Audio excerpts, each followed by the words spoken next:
Balik sa atong balita og panahon mga kafersa adlaw karon nga Miyerkules, Abril 24, 2024.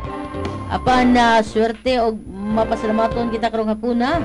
Ulahan kita kay atong makauban do natay mga bisita karon gikan sa BLD kon bukas loob sa Dios.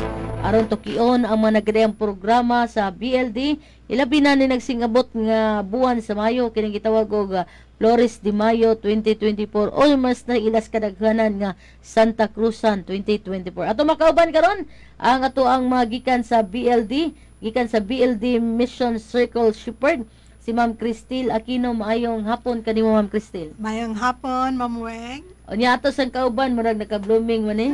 Kung narinig sa primero blooming na sila, karon mas ni blooming pag ni siya. Ato ang BLD Mission Circle Co-Shepherd, Ma'am Sheila Alipin. Maayong hapon kanimo. Maayong blooming ni afternoon, Ma'am Weng. Afternoon sa inyo makita sa atong Facebook live no ang ka-blooming ni Mama Sheila. Kanya to sa kauban karon si Sir Neil, apan wa pa si Sir Neil Tisalona no. Atong BLD Couple Shepherd mga kaigsunan. So ma'am, at sa man marag pila na lang kaadlaw, wala na lay semana siguro. O semana na, wala gyud semana, Mayo 1 na. Unya sayo ta kaning Mayo 1 mao maning buwan sa Mayo gani gikan sa Mayo 1 ngadto sa katapusan, doon na ginay paghalad, doon ay flores sa simbahan, di ba? So kay nomdom ka na magdakag buwak ka ng paghalad alang kang Maria, ana di ba? Sa ni siya gikan Mayo 1 hangtod 31. Apan ato ning tukion hinabion kun unsay kalihukan nga giandam sa BLD alang ani atong Flores de Mayo 2024 ug Santa Cruzan 2024. Kinsa may mosulti Ma'am Cristel? Okay, Ma'am Weng, maayong hapon ug sa mga suki sa ato ang DYRF. So, sa bukas loob sa Diyos, especially sa Solo Parents Ministry, so karon busy na kayo mi sa pag-andam para sa atong kalihukan sa Santa Cruzan, which nga mohappen karong May 25. May 25. Yes, and then ang Flores de Mayo, nga pagahimuon sa Redemptorist Church kay sa May 28 kana siya. Nganong na may 25 asa ni may tabo unya nganong ang Flores de Mayo May 28 ang culmination. Yes, that's right, Ms. Weng. Actually, we started the campaign since April 16 down to May 25. May 25 is our coronation day. So for now, we don't have the venue yet because we're looking for a bigger venue to accommodate all solo parents. But we will be announcing very soon.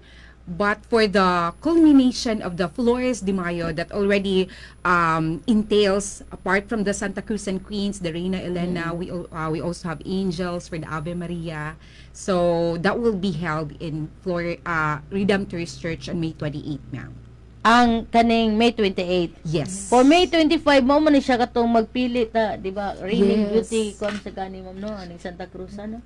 Yes, ma'am. Actually kabatch mi ni Sis Cristel. Si Ma'am Cristel. Year 2022. Okay. Yes. So karon kinsa man ang moapil aning Santa Cruzan karong May 2025 unya kung di ko masayop before donasan mo ka ng pahinungdan ani nga organization kaning for Santa Cruzan inyong proceeds kundi ko masayop no karon doon na pabaghihapon ni unya unsay gapoy padulngan ni mo. It's a good thing you raised that, ma'am.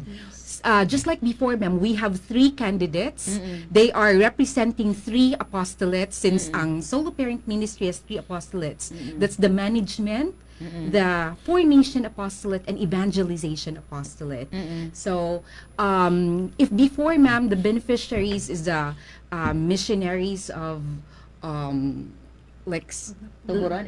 Yes, in Tuburan. So this time we are eyeing and we are focusing on beneficiaries sa atong Solo Parent Ministry na gid, ma'am. Kay daghan man sa tayong mga nagkalisod or nanginahanglan pud sa atong tabang dinhi sa atong kaugalingong ministry. So that would dili ta mo gawas karon. Yes. Ana nagkata ang pagtabang diha nagud sa atong kaugalingong tukaran. Yes, exactly. Mao gid, ma'am. So proceeds will go to Bukas Loob sa Diyos Solo Parents Ministry. Ano na tayo mga nakakuha naman mga plano unsay mga tabang, maayuda or depende ni sa resulta sa outcome sa ato ang Santa Cruzan? magdepende sad siya, but then we have also mga plano na nga mga outreach program in the future, ma'am. So usaan na sa proceeds from our Santa Cruzan dito na namo ihatag. Okay. Yes, there will be line up of like activities sa mission mission circle, ma'am. So inuban na sa ato ang mga kauban po sa solo parents. So in fact, ma'am, just last February, we are also having the community outreach with the missionaries of the poor sa atong mga kauban sa Talisay, Uldog. Oo, and then other than that, ma'am, if na mga isa pa lain na itong mga lineup of activities apart from Santa Cruzan, we also have Natin mga Mother's Day celebration. yes, Mother's Day celebration, Father's Day celebration, and since si Saint Monica ang mga patron saint sa solo parents, ma'am, so there will also be kalihukan Para during sa the fiesta. feast Sa day, fiesta. which will be in August. Murag last year doon na mo yung mga tulo ka area siguro to nga inyong murag padulngan sa yung proceeds. That was actually for the community outreach, ma'am, because each apostolate before na siya'y corresponding like charity or corresponding na like for us sa evangelization apostolate last time, we visited youth center sa Don Bosco, Pasil. So we gathered 50 children. We taught them how to pray the rosary, and then we also had feeding program as well. So, katong proceeds ninyo last Santa Cruzan, ma'am, totally tuag ito pa daw sa tuburan, itong napatulain ninyong mga kuhan. Kumusta man ang inyong outcome atong Santa Cruzan niyo before? Actually, part of the proceeds, ma'am, also went to the BLD main, ma'am. So, maotoy amo ang tabang pod from the Solo Parents Ministry sa ato ang main bukas loob sa Dios ministry. Mo na pag-aingnon mga ka-first sa inyong tabang, sa inyong inang tunol ngadto sa ato ang BLD, particular na sa Solo Parents. So gawas nga makatabang po mo sa charity, nakatabang sad mo sa organization mismo. Yes. So that's right. karon kung mo tabang mo diretso jud ni ngadto sa ato ang Solo Parents nga kanang shepherding organization, kay sila mismo tabangunon man sad. Unsa man nang sige tagtabang sa gawas niya within sa circle dunay daghang tabangunon, ma'am, di ba? Tinuod. Unsa may angay nilang buhaton karon para makatabang sila aning ato ang Santa Cruzan, ma'am? Actually, ma'am, we're starting to give out mga solicitation envelopes. So drop boxes are placed outside Redemptorist Church every Tuesday during before our corporate worship. Corporate worship starts at 7 p.m. ma'am. So we're already mag-booth manning nami dito as part of the information na blast nato. Mag-booth manning ta by 6 p.m. as early as 6 p.m. so they can drop their solicitation or monetary assistance or help for this If campaign. ever kanang dunay naminaw na to karon nya ganan siya mo tabang nya dili siya kaana sa Redemptorist kay layo siya unya willing gid siya mo tabag, willing siya mo spare sa ihang bisan unsa man na kagamay mga higala, bisan kanang ingon sila wala man kunoy pobre nga di makatabang, wala say dato nga wa nang inahanglan, pero bisan unsa pa nakagamay kadako si mo tabang dako na kay naparas nang inahanglan. Amen. Unya asa man sila padong, ma'am, unsa ilang angay buhaton aron ilang mapadangat ilang tabang? Pwede yun sa GCash. Yes, ma'am. So since Sige. very ko ano man gid kay ang GCash, very convenient, ma'am. So we can also course it through GCash. Sige, ma'am, insulti na lang nato atong GCash, ma'am, para sa itong makaigsuunan nga naminaw karon unya gusto mo motabang para sa itong BLD sa bukas loob sa Dios, particular na aning kalihukan sa Santa Cruzan ug Flores de Mayo, pwede nimo mo share o mo send ani ilang GCash number. Okay, sa katong mga ganahan nga mutabang kanamo, so you can send your donations sa GCash number 09 09 08 08 894 94 79 79 26 26. Cristivilla Aquino. Cristevilla Aquino 0908 894 7926. GCash number nila 0908-894-7926 mga kaigsonan.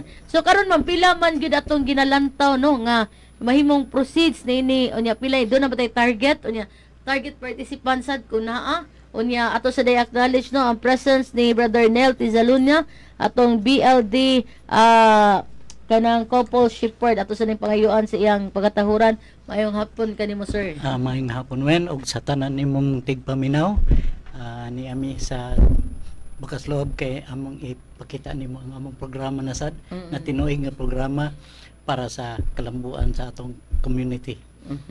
Ako kang balikan karon kanang Sir Neil kaba mo kung para nihanga ko gina Sir Neil. Atong kuan karon ma'am, pila ka contestant at dili ganing contestant no, apil aning candidates aning mong kalihukan unya. Dura ba tay target nga kaniya kinahanglan mabuti na mo target proceeds para amo ning mao gini among hingpit nga matabang unya mabahin-bahin pa ni asa padulngan.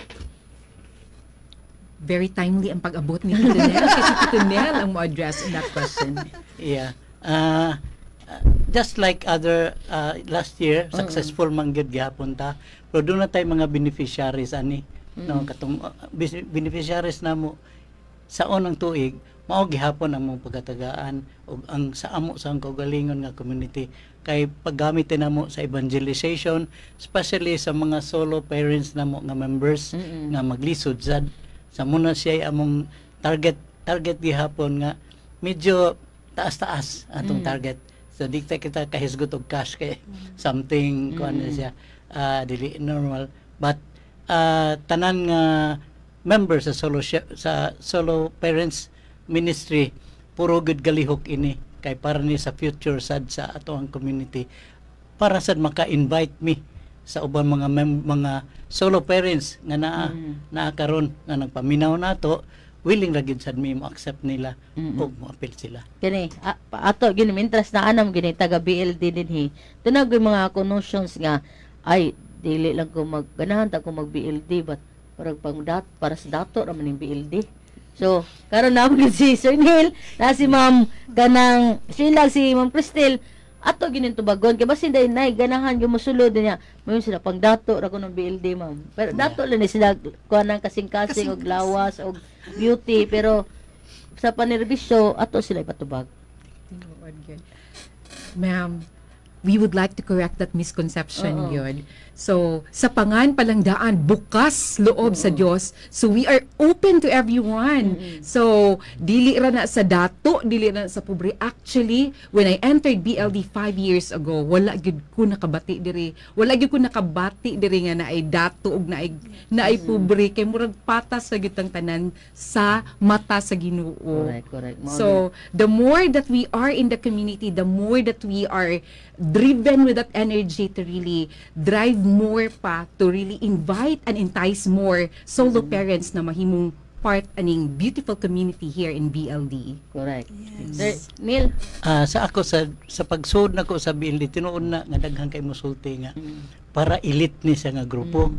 But then nasud ko dito galisod pa may motorcycle akong sakyanan, but then we persevered, no, andiya nya moingon sila nga para dato man na kung madato jud ko ani mukuyog na ko nila pero actually og ato sang tanawon sa atong community ang mga dato dili sad kay kalihok kunwa sad tang mga naa sa normal nga life nga matulay nun sa wala tang mga pobre sir di sila madato. di sa sakto gina ma'am kay mulihok kita may mulihok sad para nila. Sila ang gada sa programa, kita mo'y mulihok para nila. Siya muna siya gadagan. Ako, since 1998 nasud na ko dinhi sa BLD, so muna na siya nga, prosper gyud kay ang atong tuyo ang pag-serve ramang gyud kana siya muna siya Ang dato Ginoo ra gyud dato siya ra gyud kay tungod siyang grabing kamang gihatagon bisan nagpakamatay gud sa cross. iya Siyang kadato. Ma'am, So, Ma'am Weng, sa tanang mga solo parents, kung unsa man ang imong sitwasyon karon, madato ka or mapobre, welcome gyud kamong tanan sa amo ang Bukas Loob sa Dios Solo Parents Ministry. Well, para sa katong kaning mga solo parents mo ning mga amahan or inahan basta wala kay kabilinggan unsa man ibiyaan ka niyan unsa man ay atong klarohon gini kay na may solo parents ya na may solo parents sa kanang purpose no pero kani klarohon tani solo parents sa BLD. So when we say solo parents, ma'am, ang uban ani kay mga byudo, mga byuda, nagi uban nga mga certified nga single parent jud, like wa gyud na minyo pero naay mga anak just like me, igud anak ma'am. Pwede pud nato ma-consider na solo parent katong mga naay partner na naay physical incapacity. And then pwede pud nato mahimong ma-consider na single parent katong naay mga spouse na mga OFW.